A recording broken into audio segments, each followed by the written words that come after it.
Thank you very much for this tremendous welcome. I hope after hearing my speech, you still will welcome me.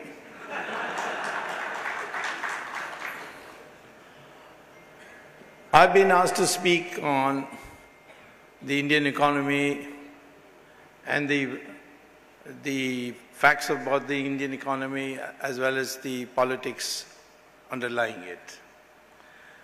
So I'll first like to tell you that I will address the meeting in 4 parts.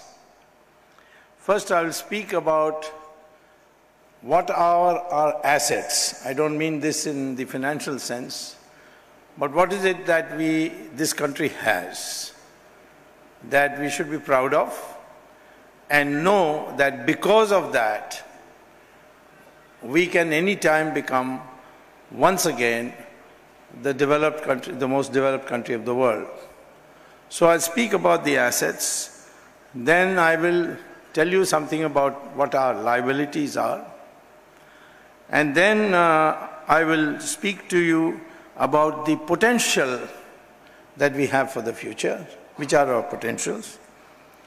And therefore, what I will say is, what is stopping us? Why are we not able to use our potential? And in that, I will also bring in the politics. I've been given freedom to speak as I like, but since I'm a party man, I will say less about my party than I will say about my opponents.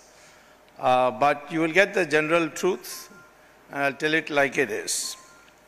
First, about our assets. Till 1100 AD, we were the unquestioned superpower of the world.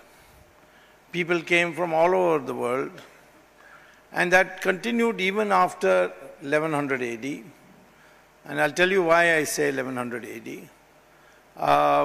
We came up till about 1600, 1700. And after the British came, the deceleration or the decline in the economy was much faster. 1192 was the year when Muhammad Ghori crowned himself as the emperor and took up Delhi.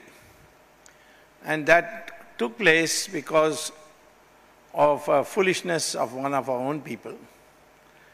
And that was Jai Chand, who hated his son-in-law so much, Prithviraj Chauhan, that he made the biggest mistake of aligning with the enemy to take revenge against his son-in-law. And that was the first time we ever suffered a defeat. Otherwise, we were victorious. Our people from all parts of India were demonstrating both their economic progress and their military capability. The Cholas went up to Indonesia from Tamil Nadu, all the way to Cambodia, and the Gujaratis and the Maharashtrians and the Telugus combined to give the first ever defeat to the Caliphate led by Umar, who had conquered Europe at that time. And then he declared that he would come and conquer India. These 3 kings combined their forces, met his army in Sindh, and defeated him. And for 700 years, nobody heard about the caliphates again. So this is the background we have. But unfortunately, the history books later came to be written by our next looters, namely the British imperialists, and they understood that physically it is very difficult to defeat the Indians. And this can be seen from this fact, that Iran, which was called Persia those days, was ruled by the Zoroastrians. And the Zoroastrians that nation was conquered by invading Islamic armies. And in 15 years, they converted the whole of Persia, named Iran, as a 100% Islamic state. Next to Iran was Mesopotamia, Babylon, and again the Islamic forces conquered. It's now called Iraq, and in 17 years converted the entire population, either by killing or by conversion. They converted the entire population to 100% Muslim. Same thing with Egypt, 21 years, 100% Muslims. The Christians went to Europe in 50 years, 100% Christians. But in India, please know your history, which is not taught to you. For almost 700 years, this country was being attacked in various parts of India by the Islamic forces. They never conquered the whole of India because everywhere there was fighting going on, whether it was Shivaji, whether it was Rana Pratap, whether it was the Vijayanagaram Empire, whether it was the Ahoms in Ahom dynasty in Assam, or is Guru Gobind Singh. This fighting was all the time going on, but ultimately it was defeated. But as soon as we got just about the freedom, the British came, and we were at the weakest moment because we had been depleted of so much strength, resources, and the British were then able to, by a variety of techniques, take. And that also lasted about 200 years, 100 years of direct rule and another 100 years by indirect rule. But ultimately we overthrew them also. So this is what the British themselves had realized, that if these people could resist the Islamic forces, which are so terrifying in other parts of the world, they are people who cannot be fought physically, so they attacked us mentally. And Macaulay came, he abolished Sanskrit, so today, for the time being, we are speaking in English. But I'm telling you, in another 50 years, we'll all be speaking Sanskrit once again as a uniting language.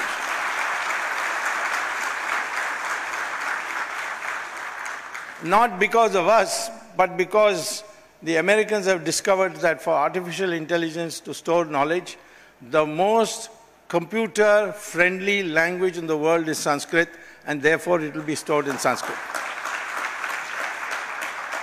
It's the language of the future, it's not the language of the past anymore. So anyway, they removed Sanskrit, brought in English.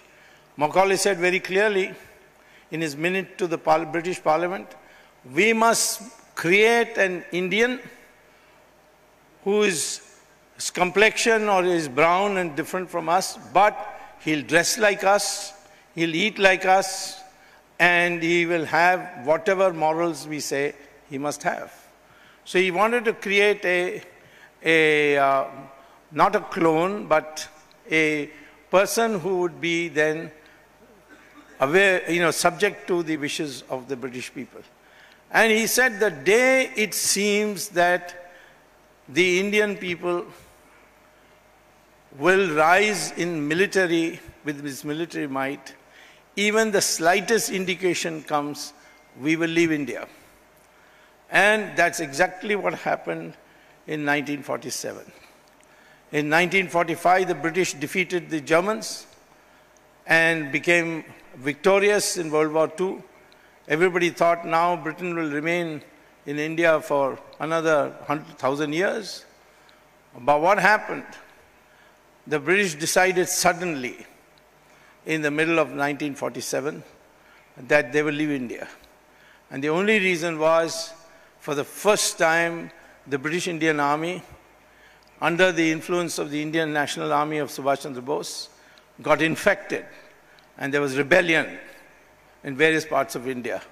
And they therefore decided time to pack up and leave and hand over power to a person who will not pursue us, and that is Mahatma Gandhi, and for which we all have to be grateful that he was present. Mahatma Gandhi mobilized this country. He made India into, to think again as one India, and he created a massive organization. Unfortunately, he was assassinated, and we could not get his services for at least another 20 years, which you could have got given the state of health he was in. So I would say that this is your legacy. This is your asset. Nobody can put you down.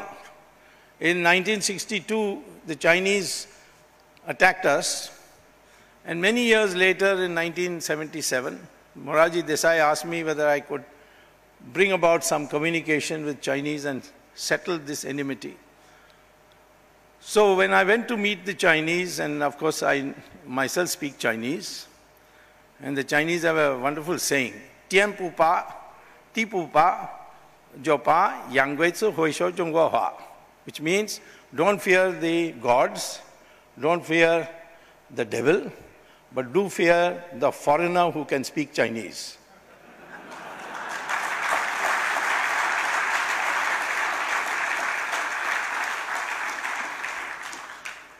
It's such a difficult language. Why would anybody speak unless he had some motives which are not good for the Chinese? But anyway, the Chinese knew me as a person who was not the usual rabid anti-Chinese person. So when I spoke to them in dinner, they asked me this question, that what is it that holds India together? I said, what do you mean? We have always been together. He said, no, when in 1962 we were told that once the Indians get a smack, they will break into 20 countries. And this was the view of the Americans, the Russians, and so many others. But we found exactly the opposite happened. The opposite was that Indians joined together, women started taking off their gold bangles and necklaces and putting it in the Defense of India Fund, and India became one. And he said that, in fact, we consolidated your nationhood rather than put it apart. And that has been demonstrated so many times in our country. When in 1975 the state of emergency was declared, and all my colleagues got arrested, I couldn't get arrested because Mrs. Gandhi failed to arrest me. I even turned up in Parliament to make a short speech. Even then she could not get me arrested. But this country kept protesting. When the elections were declared, what did they say? The Westerners say, please, if you can get back their old news tapes. They said that democracy is for the educated. Democracy can only flourish where people's stomach is full. This election will certainly go in favor of Indira Gandhi. But it didn't happen.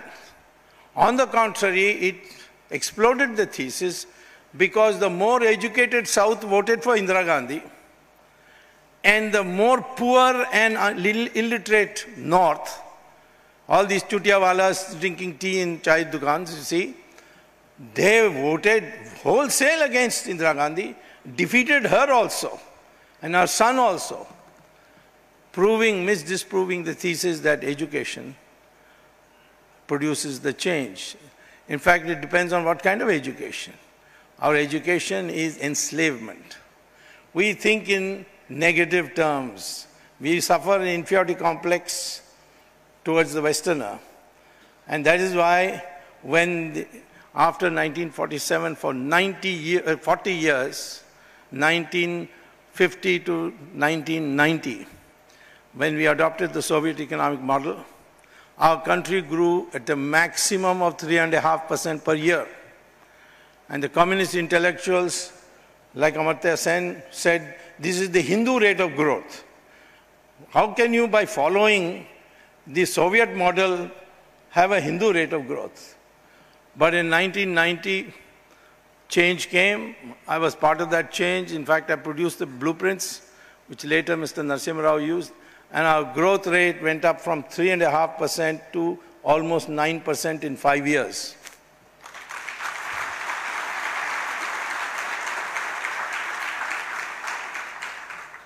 But look at the situation and try to understand. Narasimha Rao should have got double the mandate he got in 1991. Instead, he was thoroughly defeated. His party strength went to half. Why? This is the dynamics you have to understand of change. We are capable of growing at 10% per year. If we grow at 10% per year, for 10 years, we'll overtake China.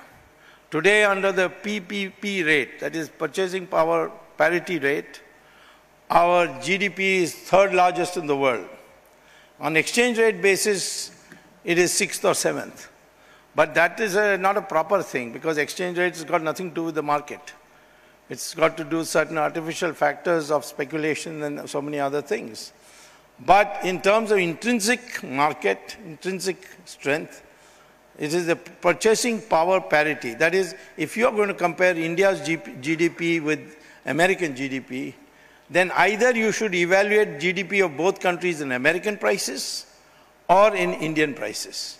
Because for the same service, the prices are different. Haircut in America costs almost 6 times the haircut in India of the same quality. So therefore, on PPP terms, we are already number 3. And 10% per year for 10 years, we'll overtake China. And then our challenge will be with the United States. Because United States economic growth is entirely due to their innovations. These innovations we have seen over the centuries. What made the Industrial Revolution? Locomotives and Bessemer steel blast furnace. Then what made the American Revolution? All kinds of innovation, jet engines, teleprinters, later on fax machines, so on and so forth, calculators, mobile phones, internet. A series of innovations have kept Americans in the lead. And innovation requires brains. And India has a surplus of brains, but the brain has been brainwashed by the British to think negatively. Indians are traditionally risk averse. They don't like risk. And that's bad, because risk is the basis of progress. And how to take risk is there in Bhagavad Gita. But who reads the Bhagavad Gita? Tomorrow, if the Americans start reading Bhagavad Gita, we'll also start reading Bhagavad Gita.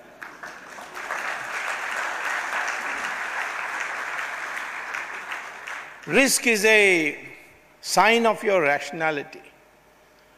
And risk is always goes with failure also. Failure is a possibility. But without taking risks, you cannot make spectacular progress.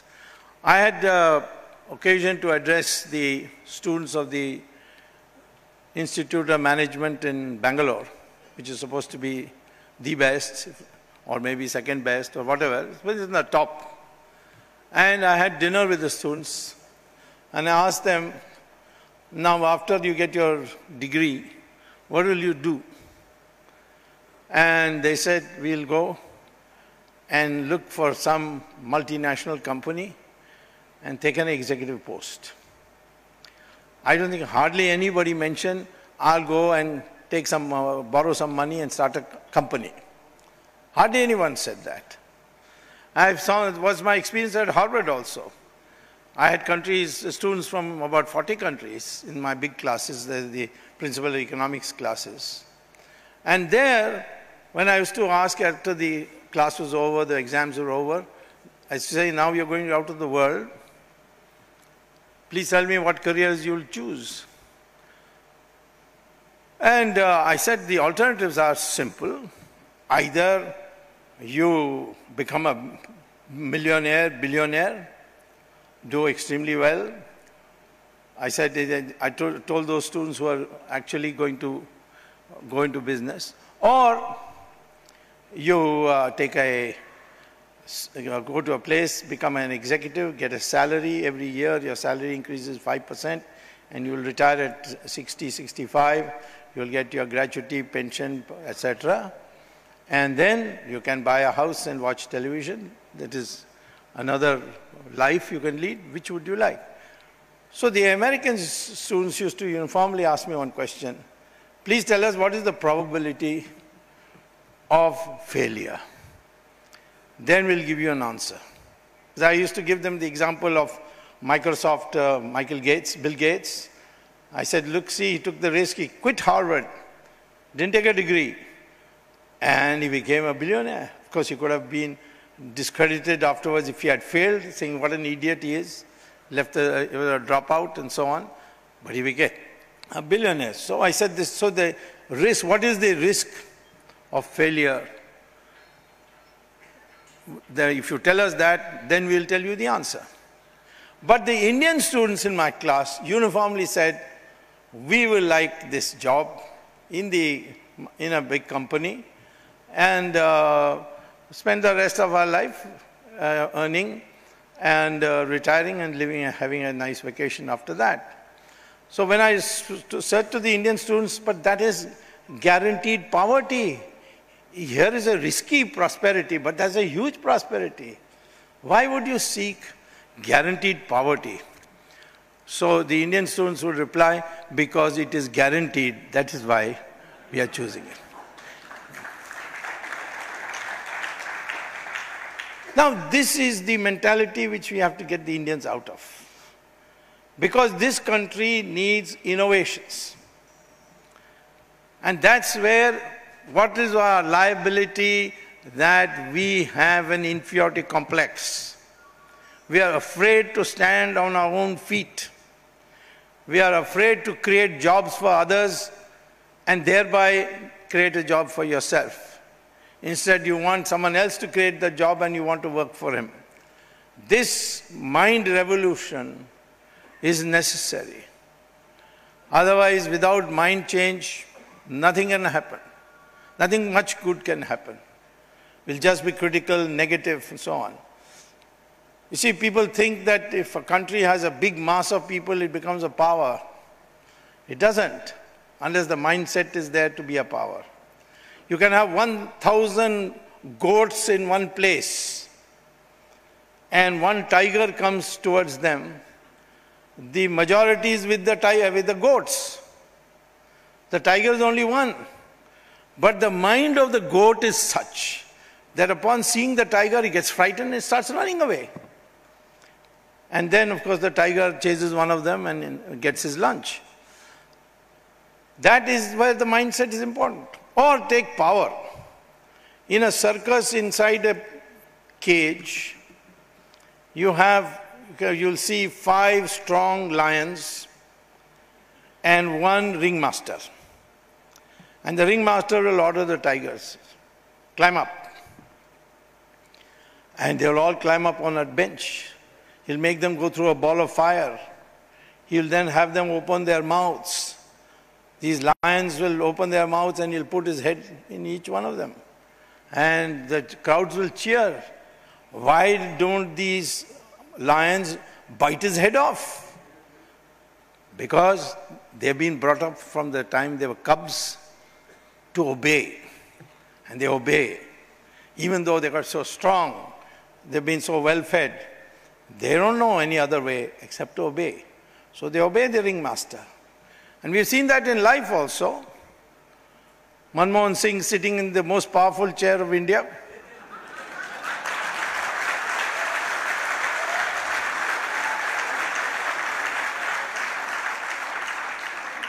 He may have the word Singh in his name,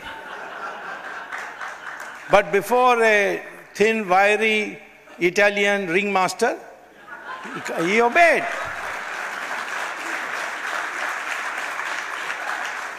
He was not an illiterate. He was a PhD in economics. He was a former full professor of economics, a very good friend of mine. But he just didn't have the guts because his mind was made up that way. Even when he sat in the biggest and most powerful chair, he did not. And that is the way also in India today. Most people don't want me to sit in any chair because they don't know what I'll do to them.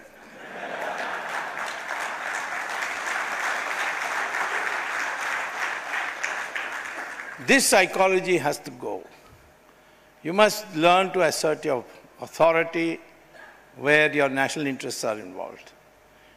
If the Americans tell you you can't buy oil from Iran, you should tell them, go to hell.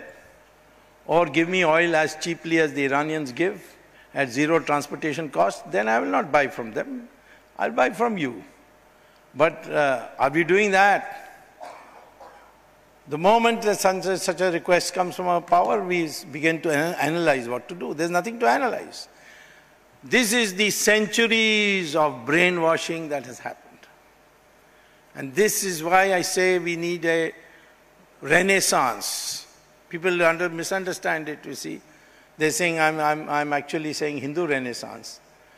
This country has been long years. At one stage it was 100% Hindu. Today it's 82% Hindu. But there's no question. We have never thought that anybody's religion should matter. We have allowed Parsis. We have gave sanctuary to the Parsis. The Parsis have absolutely no complaint. When the British left India, they asked Parsis, "You are such a small country, the Hindus will swallow you. We want to give you reservations like we have given to reservations in parliament and jobs as we have given to Anglo-Indians."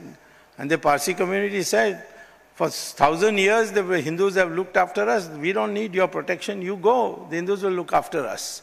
The same thing with the Jews. They were persecuted everywhere in the world. One place they were not persecuted was India. When they came here, we built their synagogues.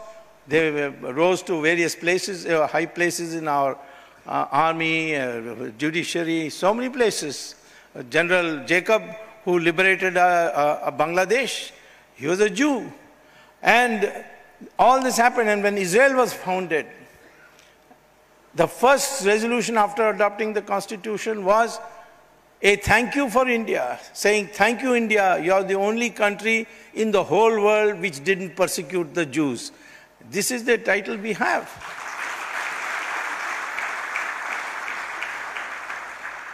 So this mindset has to come. And the mindset has to be focused on what your assets are, what your liabilities are, how to remove the liabilities, how to exploit your assets. Today, we have a huge agricultural sector. 60% of our people are working on it. And it gives you about 20% of your GDP. But this agriculture, despite all the miseries, and why is agriculture a miserable state? 1857, the peasantry of India decided to support Rani Jhansi to uproot the British, which the British call as the mutiny, which Savarkar calls as the first war of India's independence, which is correct. It was the whole, this is not only in North India the revolt was there. In Vellore, in fact Vellore, the revolt started in Tamil Nadu even before it started in North India.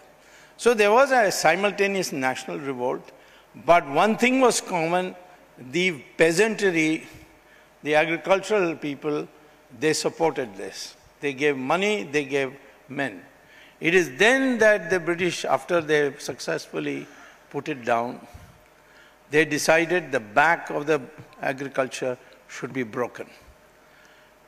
And they were never again they should be able to stand in rebellion. So they appointed this Jamindari system, such systems in different variations other places of India. But the Zamindari system was recruit the criminals, give them the power to collect revenue on behalf of the British government.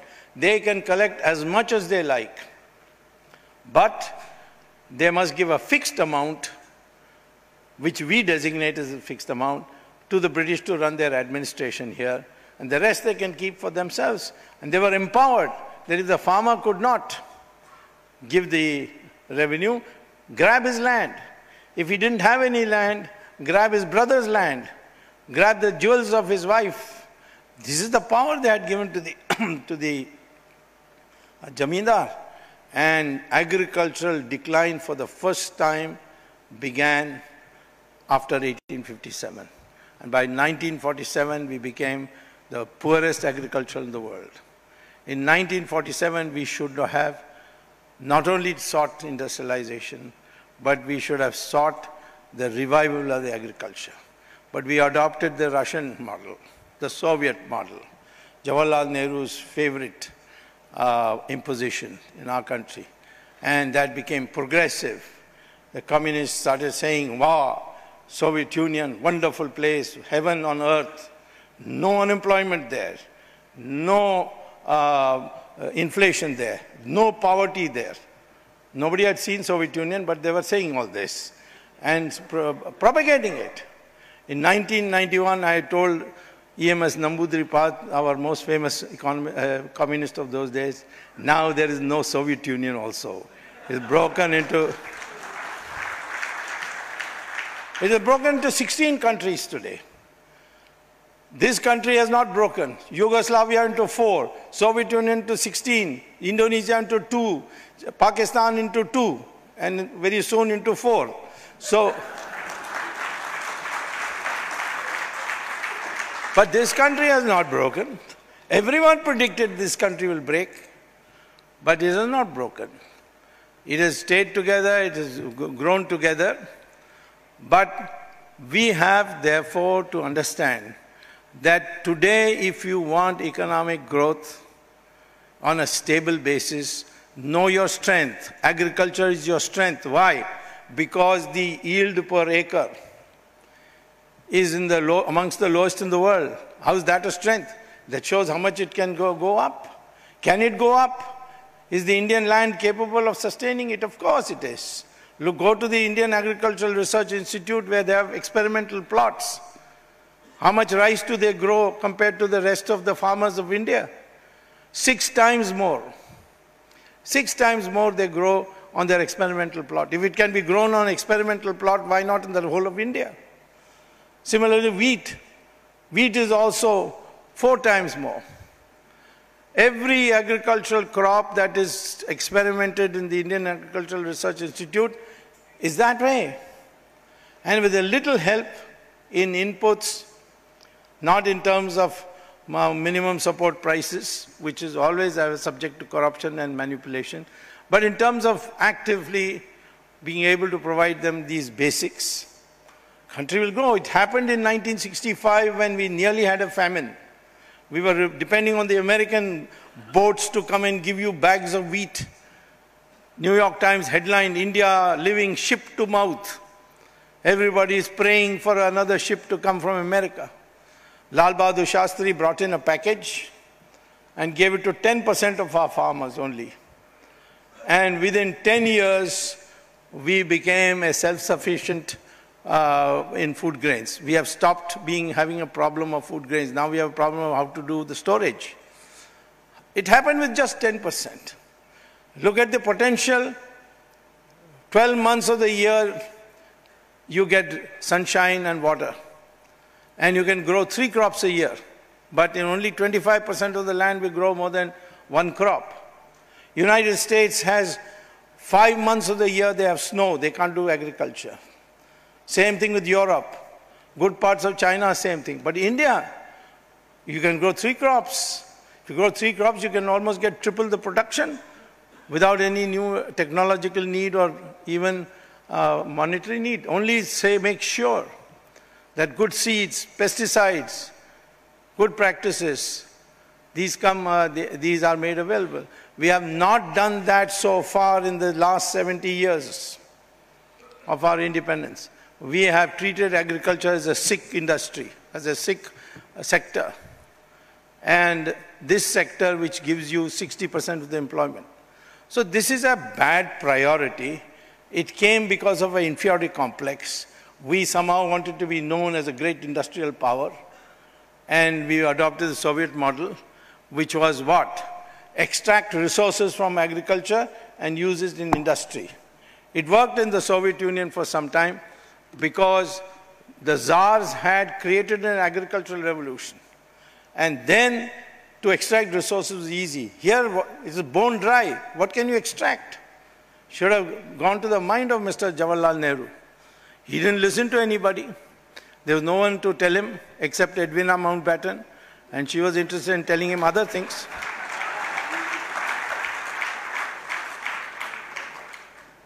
Those mistakes led to a situation, and finally, when Lal Bahadur Shastri did this, you got Green Revolution. It's not a revolution, but in comparison to what it was, it became a revolution. Narasimha Rao, what did he do? He made the market economy the core, gave up socialism, And the vested interest took revenge. And then his party also took revenge against him. Today he is not even remembered. I've written a letter to the Prime Minister saying in the next Republic Day he must get Bharat Ratna as a most deserving person for getting it. Bharat Ratna was invented to celebrate people who did good things for India. Of course, it was during Jawaharlal Nehru's term that Bharat Ratna was instituted in 1954. And when I became minister in 1990, and 91, 90, of course, Ambedkar got the Bharat Ratna. He also had not got throughout till then. But to my surprise, in 1991, when I was asked and I looked through the files, I found Sardar Patel's name not there as a person who got Bharat Ratna. The man who welded 500 kingdoms and made it India today what we have. Otherwise you would have had pockmarked India with all Rajas standing on their own. And that person did not get Bharat Ratna. So I looked at the files. First file, Jawaharlal Nehru says, I, Jawaharlal Nehru, Prime Minister of India, hereby award Bharat Ratna to Jawaharlal Nehru, signed Jawaharlal Nehru.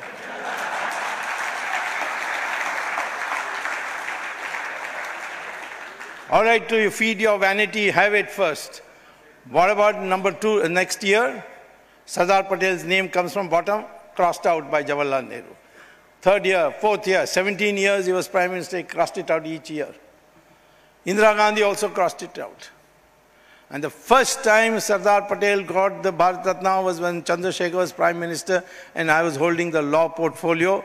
That time we got Sardar Patel his Bharat Ratna.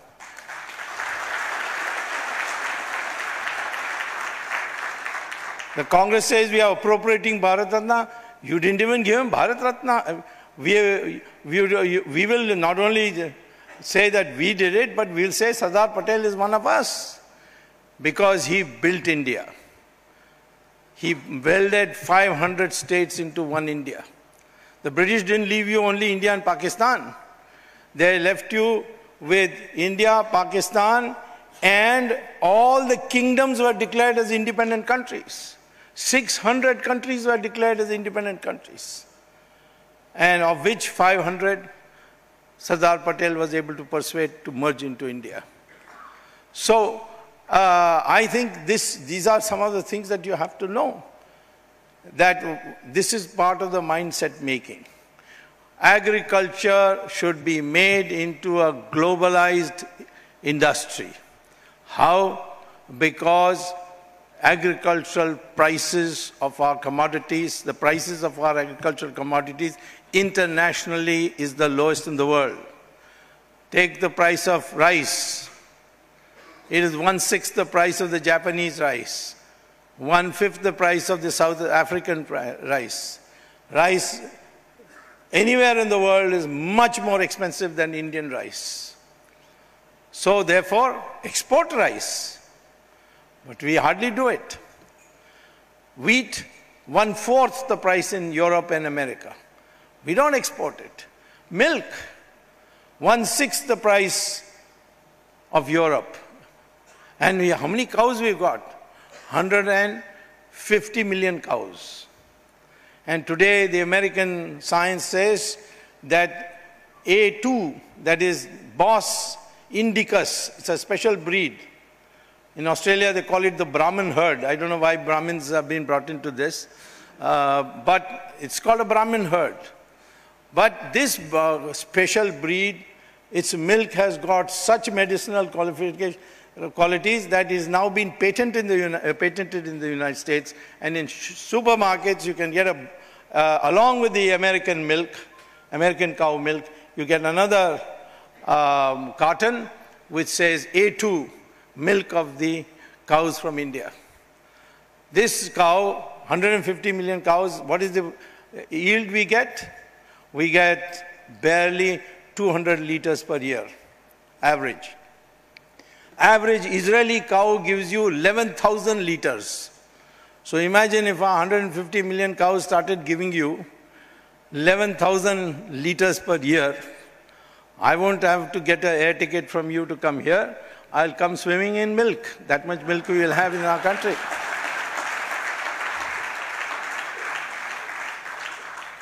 So this is the mindset, the potential of India. What is it that we don't have? Today you want electric power, cheap. 60% of the world's thorium is in India, on the sands of Tamil Nadu and Kerala. When I first saw in the newspaper that somebody has been arrested because he was smuggling sand from India, I was surprised that which madcap would smuggle sand? I mean, why should the government even put a ban on it? Later on, I found out that the Tamil Nadu coast sands and the Kerala coast sands have a monazite which is thorium. And thorium converted to U-233 will become fissile, fissile commodity for the reactor. You can make bombs out of it, you can generate electricity. It will be the cleanest possible electricity. And we can give the whole country power 24 hours. And like on gas, Qatar gives it free to the consumers. We will probably be in a position to give electricity free. That is the capacity we have. But we have not done research on it. Some research was started by Homi Bhabha. Then Manmohan Singh closed it down when we signed that agreement with the Americans on this nuclear deal. So this is something that our innovation should do. And so many other things. You have a problem between Karnataka and Tamil Nadu about Kaveri water. Every year there's a demonstration. Some people get killed, firing, this thing, all that happens. And everybody has to take a stand. Tamils must take a stand for the Tamils and the Kannadigas must take the stand for Kannadigas. So when I was asked, I asked the people of Tamil Nadu, first you tell me, you want water or you want Kaveri water?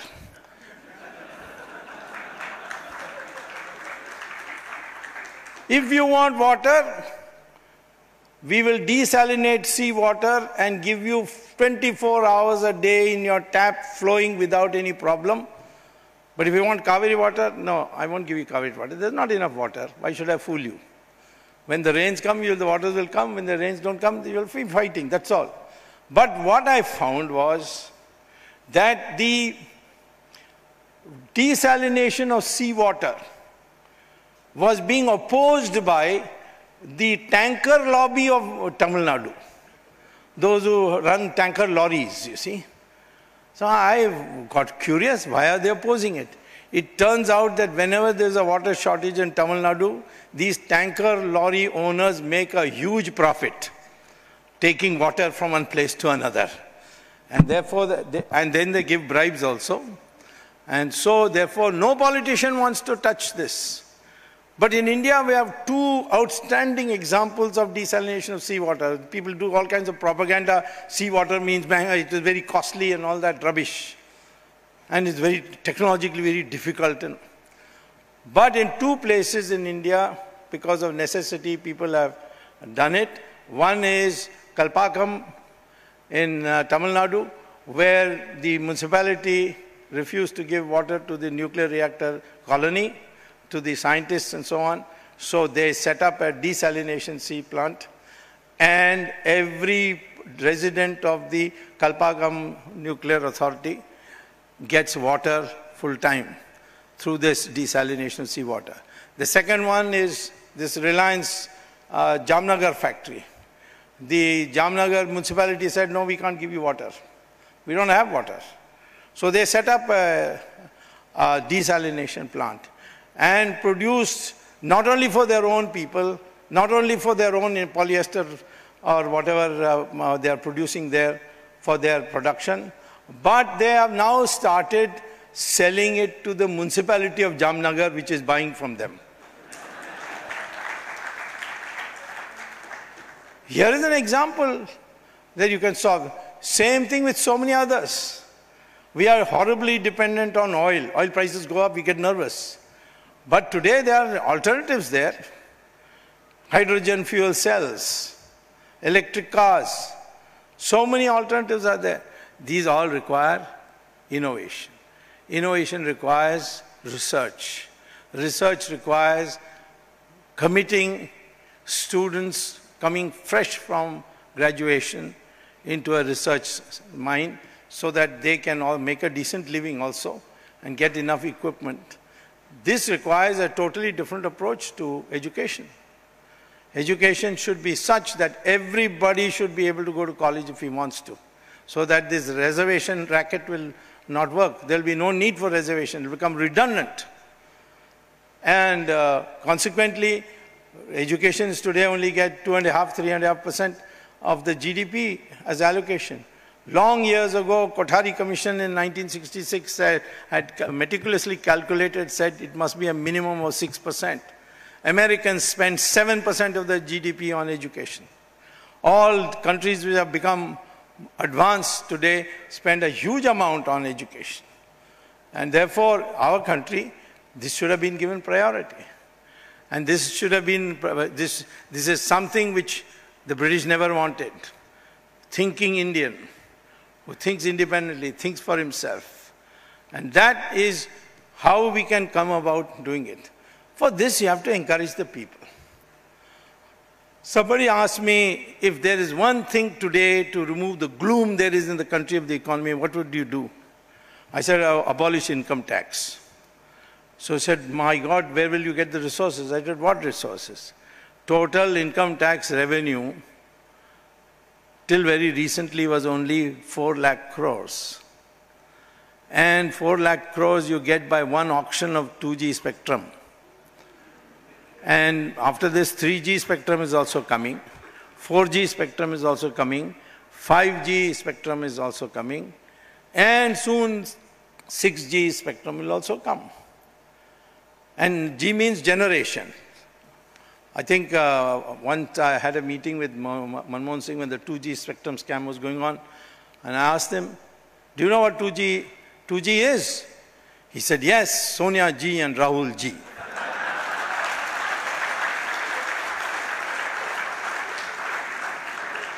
So I said, Manmohan Ji, this is not correct. He said, that's all I need to know. Don't try to educate me. Yes, for him to be Prime Minister, all he needed to know is the 2G, Rahul Ji and Sonia Ji. You see. So I'm saying that these coal blocks have still not been auctioned properly. The day you auction it, you will get 3 times more than the income tax that you're collecting. 120 lakh crores are in foreign bank accounts in secret banking countries. There are 76 secret banking countries, they're there. Can you bring it back? Of course you can bring it back. The Egyptians have brought back the money of Mubarak. The Libyans have brought back the money of Gaddafi. The Filipinos have brought back the money of Marcos. The Americans, of course, are regularly doing it to all their citizens whom they discover they are getting the money back. There is a procedure which has been laid down by the United Nations, Convention of 2005, which you can see in Google. And by that we can bring it back. Why haven't we brought it back? Because our government had entrusted this whole thing to the Finance Ministry, and the Finance Ministry was not interested.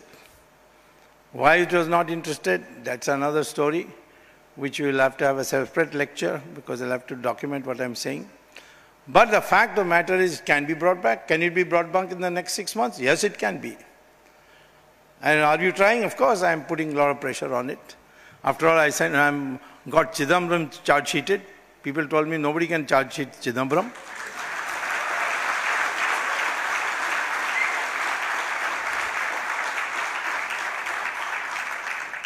Yesterday I was I was in court giving a deposition on the National Herald case. And I am sure to win it. That means Sonia Gandhi, Rahul Gandhi, Motilal Vora, Oscar Fernandez, Suman Dubey, Sam Pitroda, all will go to jail. They are already on bail. So is Chidambaram. So is Chidambaram. So is Shashi Tharoor. So more will also be coming. So that's why the Prime Minister said that the Congress party looks like a bail gadi. So I said, what is the destination? Tihar Vihar. We have to clean up corruption, otherwise you will never become a world power. Why? 5 reasons. With that, I will try to terminate. I've taken a lot of your time. First of all, when there is corruption, you get substandard goods. This is supposed to be our most modern city. How is it that you can't even build roads, potholes everywhere, people dying or falling in potholes? Whoever looks at us from outside thinks we are some kind of barbarian country where people die by falling into potholes. It doesn't happen anywhere else in the world. You mean you can't build good roads in Bombay? We build the best roads in the world. Go to Malaysia, go to Nigeria, go even to Iraq. Even President Bush, after he sent his tanks which landed in Basra and went all the way to Baghdad to capture it, he said, well, looks like Saddam Hussein had built a lot of good roads. Well, fact of the matter is he didn't build, he just contracted India. And we built the best roads in the world, but we can't build it in India. What is the reason? The reason is corruption. The tender is changed, he puts substandard, the person who gets the illegally or the out of turn the tender, what does he do?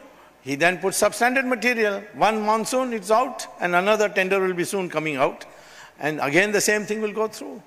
Corruption has done this to adulteration of your food stuff. You get all kinds of adulterated milk nowadays. Then corruption has ruined your materials. Your buildings are collapsing because the building materials are all substandard. So corruption affects your life right away. Corruption has completely distorted our investment priorities. Our country, 20–25% are below the poverty line, and we should be producing goods for them. But this country produces the best for luxury items, but is not able to produce minimum things, as I explained to you, like the road. It can't produce good clothes, cheap clothes for the people. Why? Because black money has to be spent.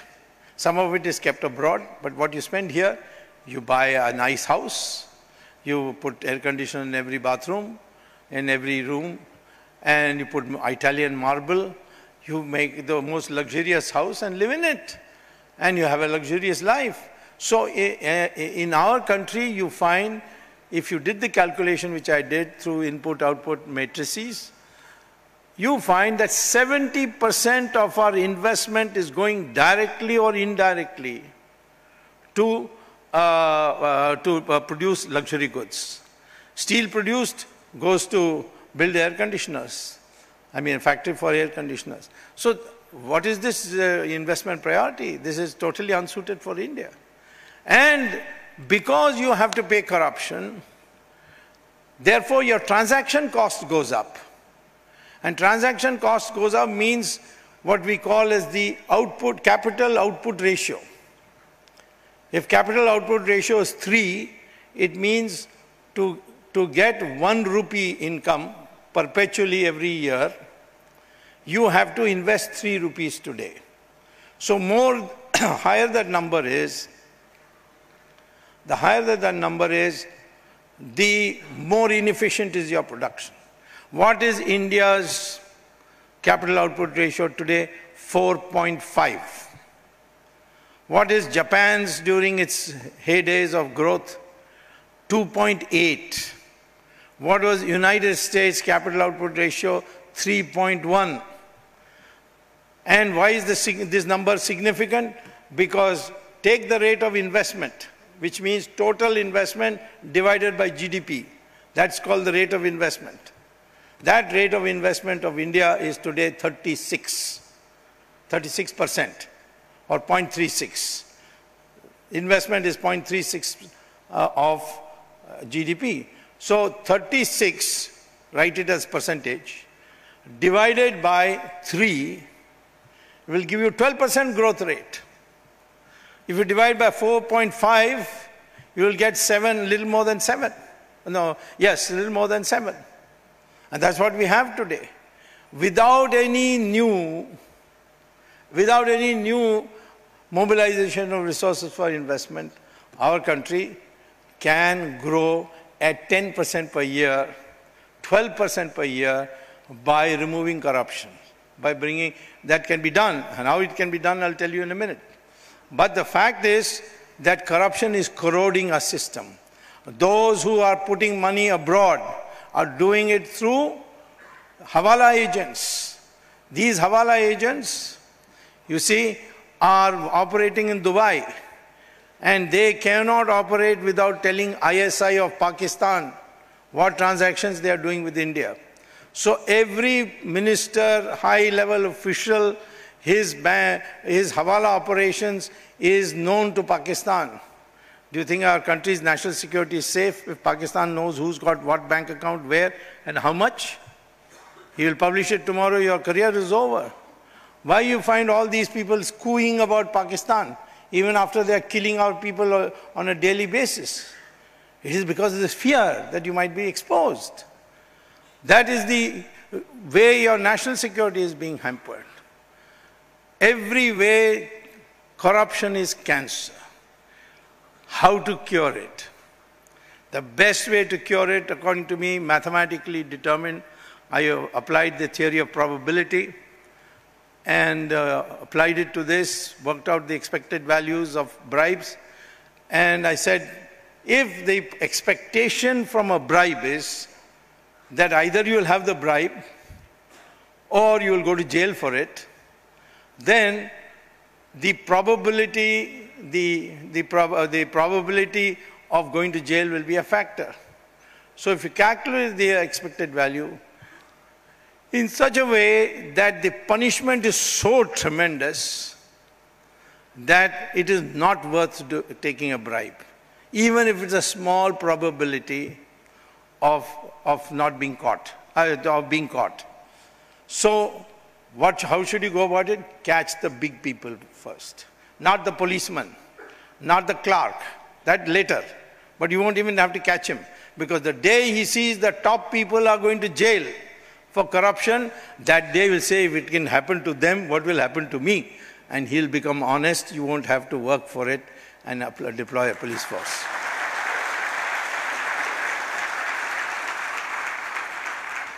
That is why I am trying to send Sonia to jail. Because if she can be sent, people told me in Tamil Nadu, oh, Chidambaram, nobody can touch him. All judges are in his pocket. All police commissioners are in his pocket. So I said, but I'm not in his pocket, so. One man can make the difference because the system is like that. You know how to operate the system, you can do it. What am I doing in National Herald? National Herald is shocking, you can't believe it. There was a publishing company called Associated Journals Private Limited, which used to publish a newspaper called National Herald. And one day it closed down, 2008, saying that we can't repay our debt to Congress party, and therefore we are closing down. Now that was a lie, because they had 5,000 crores worth of property. They could have easily sold one of that and paid the bribe, the loan amount which Congress party had allegedly given to them. But they had other ideas, so they closed it down. Then suddenly, a new company was created. The new company was called Young Indian. 5 lakh rupees is the authorized capital, of which 80% in equal measure belongs to Sonia Gandhi, Rahul Gandhi, and then the remaining 10% belongs to Motilal Vora and Oscar Fernandez, and 2 directors are also there who have no shares, Sam Pitroda and Suman Dubey. So 80% of this company is with mother and son. Now, they have a meeting and they decide that, you know, National Herald is closed down. They've got lovely, lovely buildings. And therefore, what Mr. Motilal Vora should do as director, go to Congress party and tell them, since you cannot recover this debt, therefore you assign it to us. We give you 50 lakhs. Now, how a 5 lakh company can give 50 lakhs, I don't know. I mean, I know, I will tell you that later. But so, Motilal Vora goes to Congress party. And there he speaks to the treasurer of the Congress party. And who's the treasurer of the Congress party? Motilal Vora. So Motilal Vora speaks to Motilal Vora and said, you can't recover this. So therefore, give it to us, here's 50 lakhs. So Motilal Vora gives to Motilal Vora the assignment letter. And then Motilal Vora goes to Associated Journals and tells them, listen, you can't pay 90 crores. And the 90 crores has been assigned to us to collect. So we suggest the following, you issue 9 crore shares at 10 rupees each. And we'll write off the debt.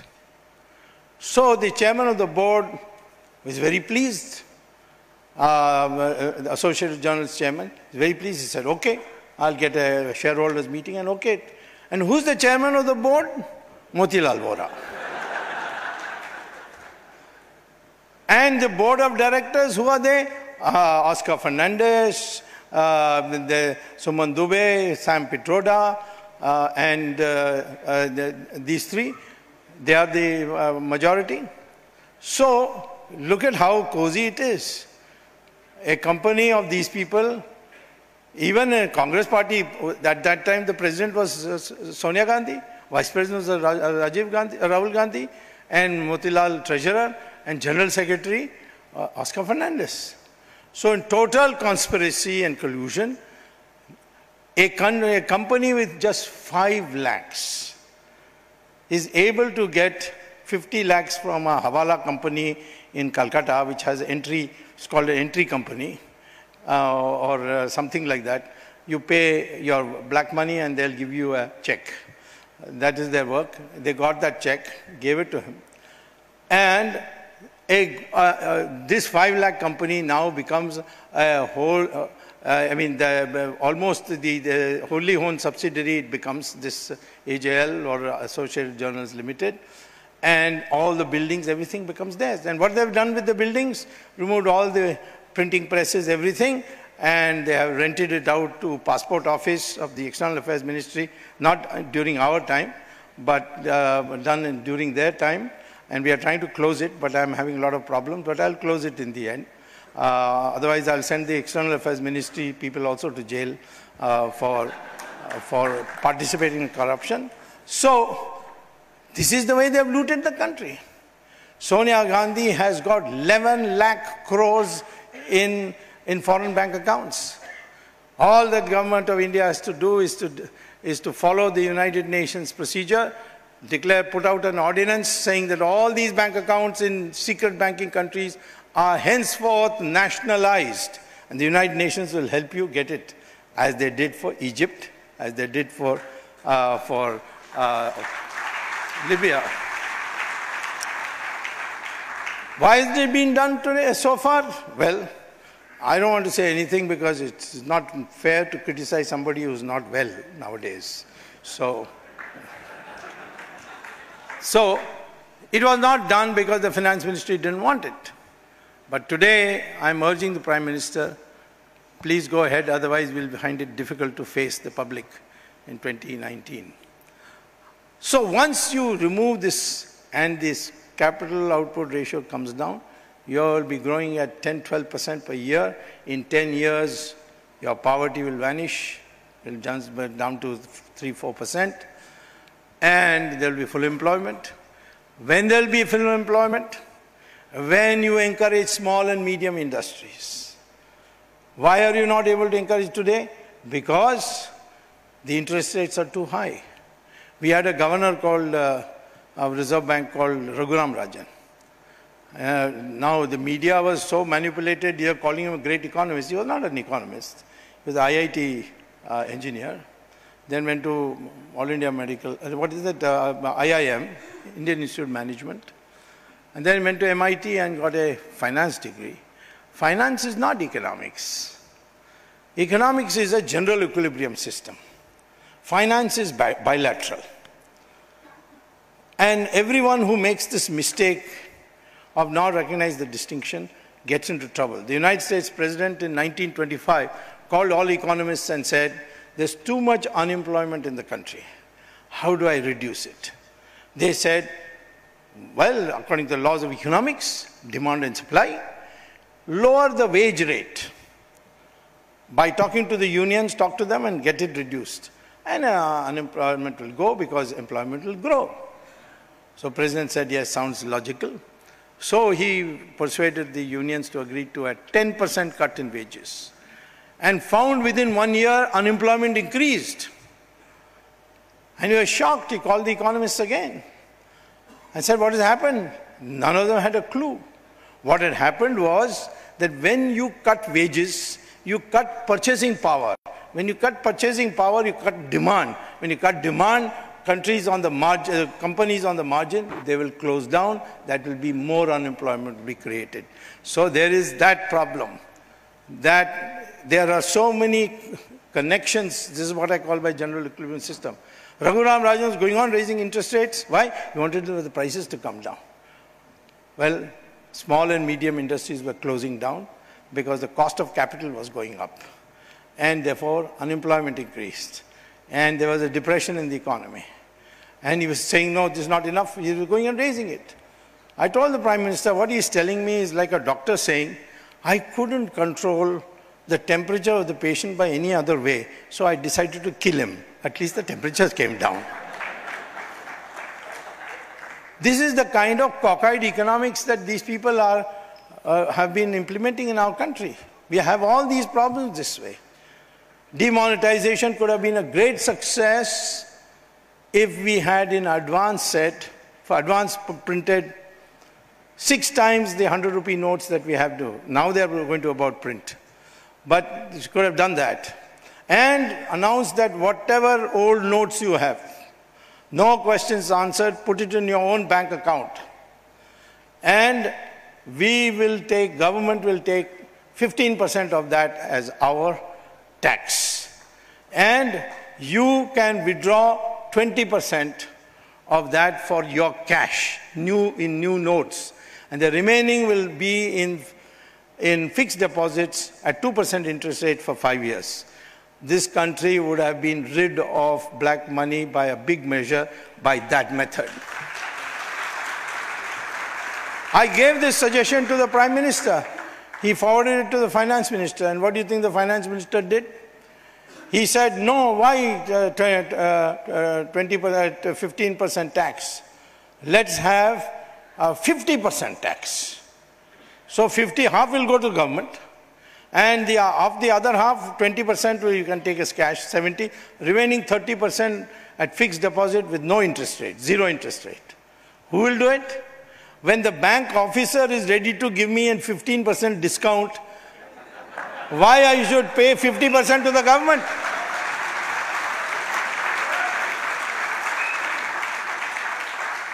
This is the problem of getting lawyers as finance ministers. There was once a football match going on in hell. So one person kicked the ball very hard. It hit the wall separating the hell and heaven, and the wall broke down. So the heaven people came across to the wall and said to the hell people, you've broken this down, build it. So the hell people said, why we should build it? You are afraid of our coming there. We are not afraid of your coming here. So you build it. So they said, all right, we'll go to court for it. They went to court. Both sides did full search, talent search of theirs, and came up and went to court in the morning. The hell people had brought a battalion of 25. The heaven people couldn't find a single lawyer, so they had to come and argue themselves. That is what happens to lawyers. They ultimately end up in hell. I don't mind saying this in the absence of my wife. She's a lawyer too. But law is a great noble profession. It's supposed to liberate the country, not find ways to trap people and make the innocent look guilty and guilty look innocent. But the fact of the matter is that all these issues have a solution. Low interest rates. Don't have interest rates higher than 9%, and fixed deposit rate also should be 9%. Income tax abolished. Excise tax brought down to a maximum of 22 commodities, because those 22 commodities give you 92% of the excise revenue. Why have it on all of the others? Simplify the system. Driving the economy should be based on incentives, not on fear. Fear cannot produce results. What can produce results is incentives. Whatever has to be done has to be done by incentives. So I'm saying, what is the problem that we have we cannot solve? It can be solved, and it should be solved. And I think as the way things are going, we are moving, we are much better off. People say, is your government less corrupt than the previous government? I said, of course. Why? Because nobody has filed any case against us. So they said, why don't you find out and file a case? I said, why? I've got only 24 hours a day, and it's not my job. I will file cases against Congress. But Congress should file a case against us. This way the country can be balanced. Otherwise, it's just wild goose chase, we are not interested. This is, after all, if I may be allowed to say, perhaps the most honest government we have, relatively speaking, since 1947.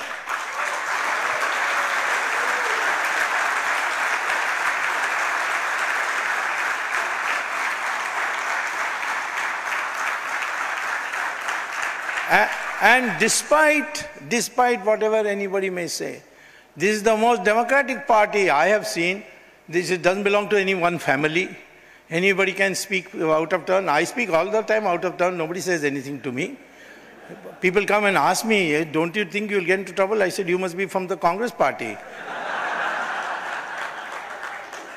We have our democratic differences, but we work for the same goal, to make India into a developed country in 10 years. That is what we should strive at. Thank you very much. Sir. You know what? We're going to have an interactive session as well now. I'd request you to please take your seat. All right, ladies and gentlemen. I told Sir when he came in, I said, this is the most power-packed audience on the face of this planet. So I'll tell you how we're going to go about this. You can sit down. You can sit down. You can sit down. Whoever makes the maximum noise and grabs my attention, either by whistling, clapping, or shouting Mobik, gets to ask a question to Sir. We have a lovely hostesses who are like your sisters, who are going to come to you with a mic. All right? So who is the first person to ask Sir a question? Sir, okay, 1, 2, 3, who's the first one? Okay, that lovely person with the lack of hair, Sir. Sir se sawal puchiye. How are you, sir? Good morning. अरे सुनो यार mic पहुंचा दो आइए दौड़िए sir दौड़िए all right, round of applause for the first question of the day. Good morning, sir. Yeah. My question to you is, you have elaborated a lot of things in your speech, how to grow India and make it a developed country. You are being a part of BJP, yes, but still we are not able to follow the procedures in process to make it a good country the way you have suggested. So what is dragging us back? You see, either you should have economic advisors who have the guts to tell you the truth, or you should have political people who don't threaten the opposition. Now we are falling between two stools. Our economic advisors from Niti Aayog and this and that, they are all boneless wonders, they are almost become propagandists for our government. That is not good. I cannot be an advisor because there's always a lurking fear. What googly is this man going to bowl us and get us out of power and sit in their place? So, therefore, at this moment, there is no process. And the process can only come when Narendra Modi, who is a fine leader, very upright, and I have known him since 1972, I think very well of him. But he's not a team player. He has no team. And therefore, much happens on the basis of who tells him what and what he gives out. I hope in 2019 he will change his style and become a team player. And have people who disagree with him also politically, but who have public popularity. And I will be very frank with you today, all polls that have been privately been consulted show that I stand as the second most popular person in the party, but I don't get consulted on anything at all. I have personal relationship. Through that, I make it known. So whatever I do outside the party system. And that is one of the weaknesses that we have, which we need to correct. Sir, a brotherly note has come to you, all right, for someone who's very close to you in the audience. All right, next question to sir. Who's that going to be? I can't hear you. Sir, the person the furthest. Good morning, sir. How are you, sir? What's your name, sir? Loud se boliye. अरे mic के बिना भी बोल सकते हैं sir, कोई tension नहीं sir. Power comes from within, sir. Good morning, sir. This is Vikash by this side. Yes. I just wanted your opinion or rather your views. You spoke a lot on this taxation thing. Yes. But when is this tax terrorism going to be ending in this country? Well, you make me finance minister next day. So when you're, so the next question would be, when will you be the finance minister?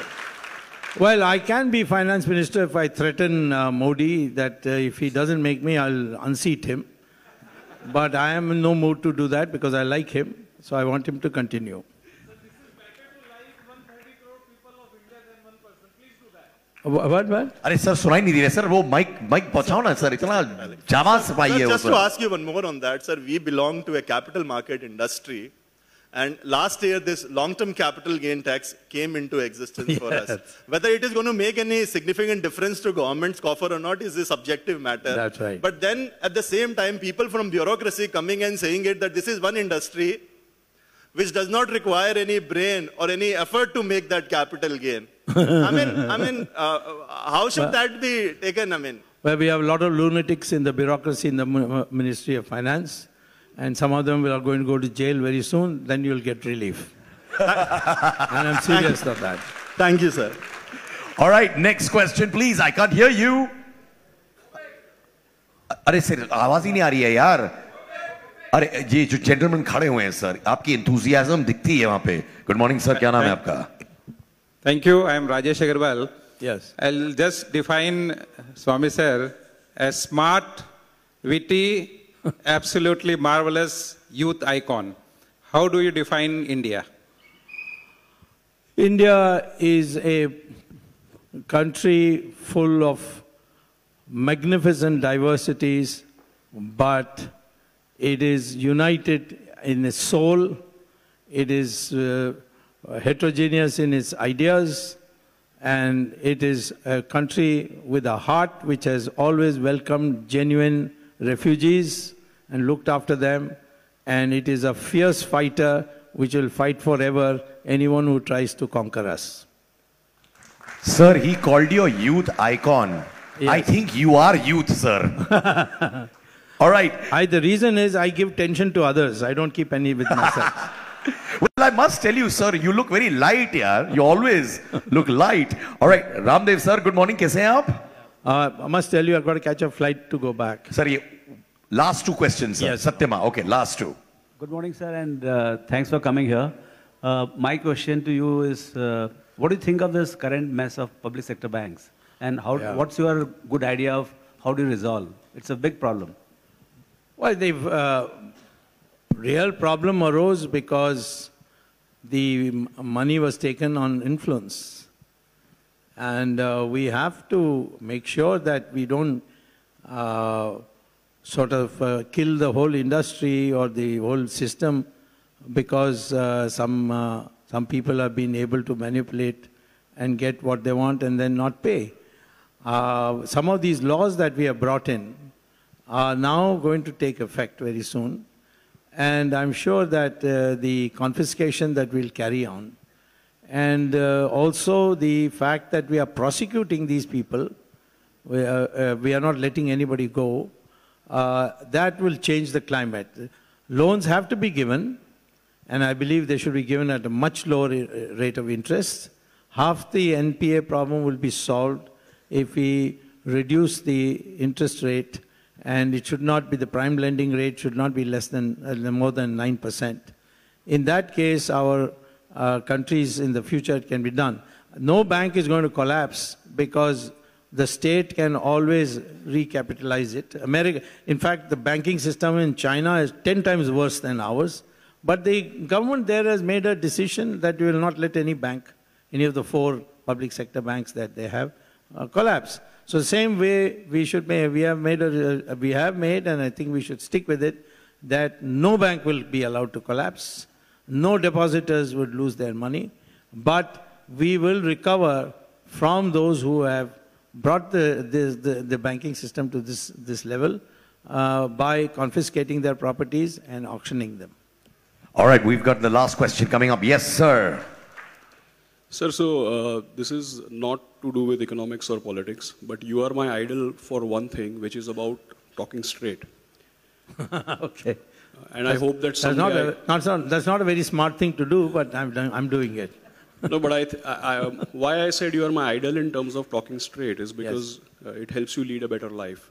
I mean, most of us don't talk straight with our mother even. Yeah. So, what is it about you, or what do you think? What do you attribute this ability to, whereby you can? I mean, like I said, we don't talk straight with our family. Yeah. You talk straight with 125 crore people. Yeah. What is it about you which gives you that ability and strength?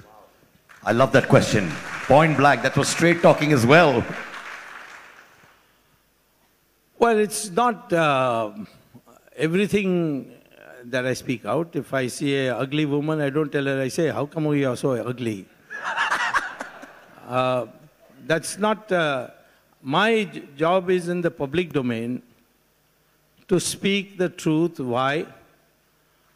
Because I have this faith that this country's theology, this country's culture has been based on this slogan, Satyamev Jayate.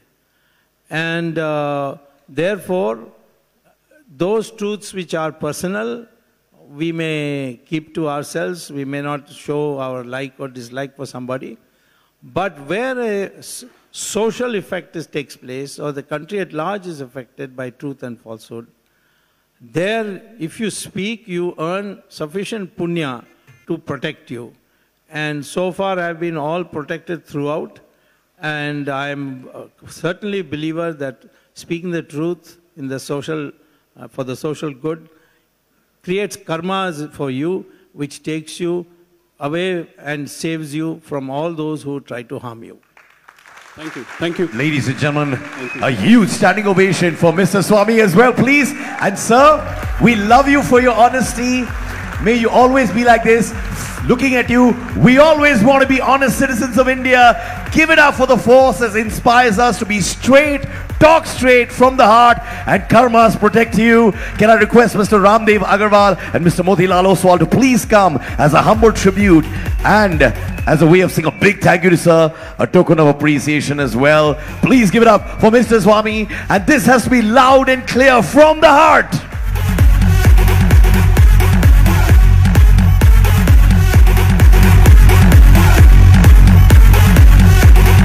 I like this.